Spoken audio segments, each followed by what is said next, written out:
इथला मध्यमवर्गीय जो आहे, जो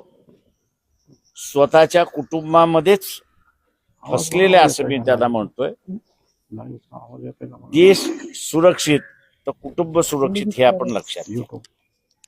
त्याच्यामुळे मध्यम वर्गाने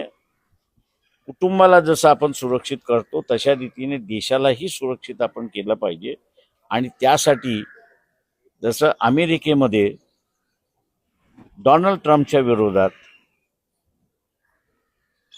no king Americans or Democrats अशा रीतीने जे स्लोगन देण्यात आलेलं आहे, तशाच पद्धतीने भारतीय मध्यम वर्गीयाने सुद्धा आपलं स्वतःचं कॅरेक्टर दाखवण्याची असणारी गरज आहे की आम्ही सुद्धा भारतीय आहोत